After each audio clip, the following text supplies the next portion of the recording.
The red light in the rain. I used to work the graveyard shift at a lonely gas station off Highway 12, the kind of place where the only customers are long-haul truckers and people who don't want to be found. Rain out there doesn't just fall. It swallows the road, turning the world into a black void where the only thing you can see is the glow of the neon signs. I thought I was used to the creeps that come out at 3 a.m., but one stormy night, a car pulled up to pump 6 that never should have been on the road. The rain was coming down in such heavy, vertical sheets that the fluorescent lights under the station canopy looked like they were underwater. It was 3:30 a.m., and the rhythmic thrum-thrum of the downpour against the metal roof was the only thing keeping me company. I was busy stocking the cigarette rack, trying to ignore the way the old building groaned in the wind, when the bell above the door chimed. I hadn't heard a car pull in. The round was too loud for that. But when I looked up, a dark, rusted sedan was idling at the furthest pump, its engine coughing out a thick gray smoke that hung low in the damp air.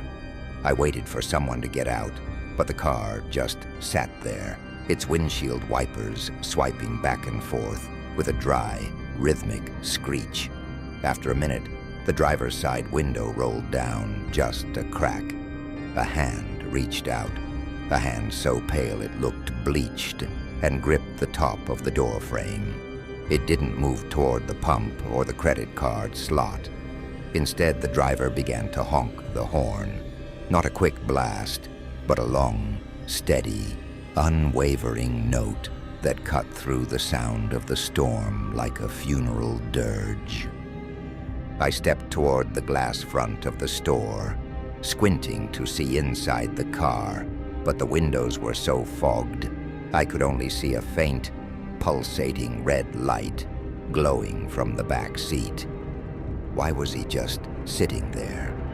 And what was that light reflecting off of in the darkness of that cabin?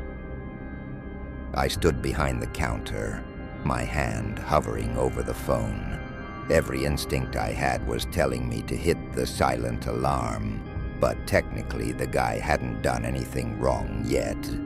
He was just a customer in a broken-down car in the middle of a monsoon. The horn finally stopped, leaving a ringing silence in my ears that was almost worse than the noise itself. The hand stayed on the door frame, the long, thin fingers tapping a frantic rhythm against the rusted metal. Tap, tap, tap, tap, tap, tap. I took a deep breath, adjusted my name tag, and stepped out from behind the safety of the plexiglass shield.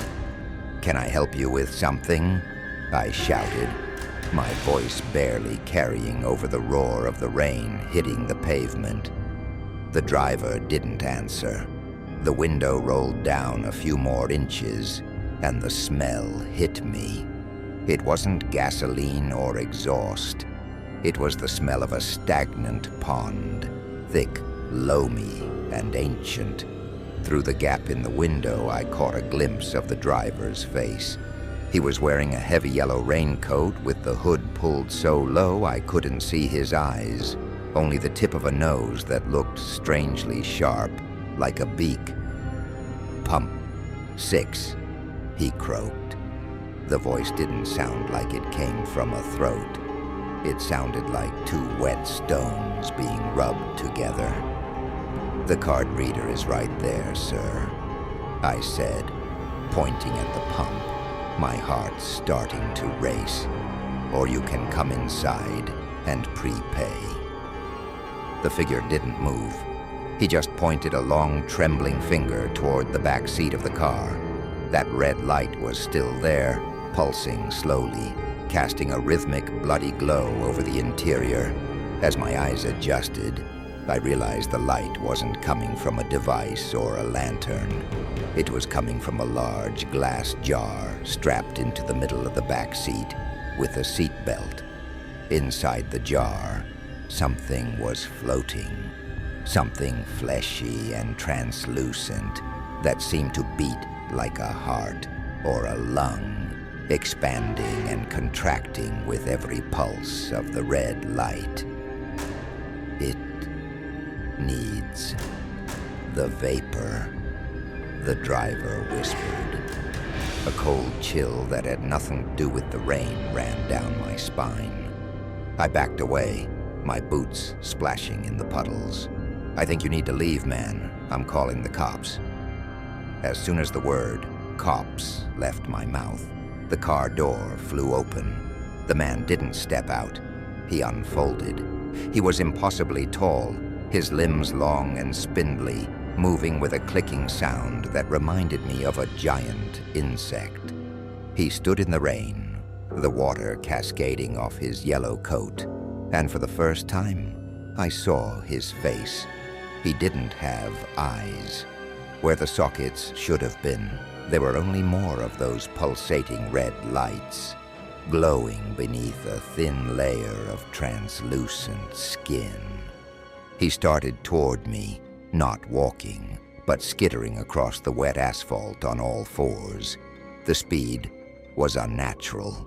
I turned and bolted for the door, my fingers fumbling with the handle. I burst inside, slammed the door, and turned the deadbolt just as a heavy weight slammed into the glass.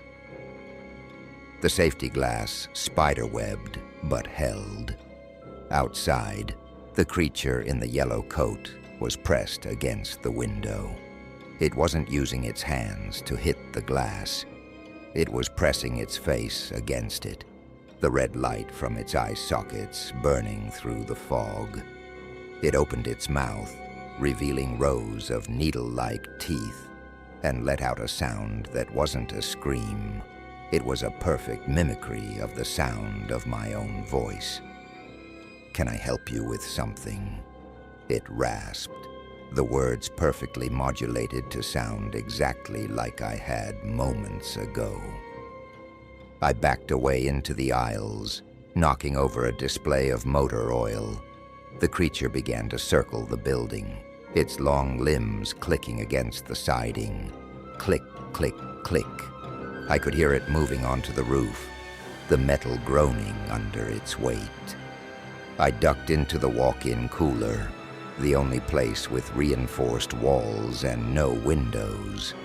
I sat there on a crate of soda, shivering in the 40-degree air, listening to the rain and the scratching on the roof. Every few minutes I'd hear that voice again, coming from the vents. "Pump 6. It needs the vapor. Can I help you?"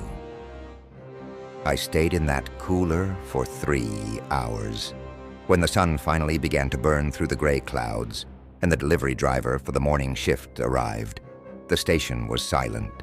I came out, my limbs stiff and blue from the cold. The dark sedan was gone. The only evidence that anything had happened were the deep rhythmic gouges in the asphalt around Pump 6 and a single glass jar sitting on the curb.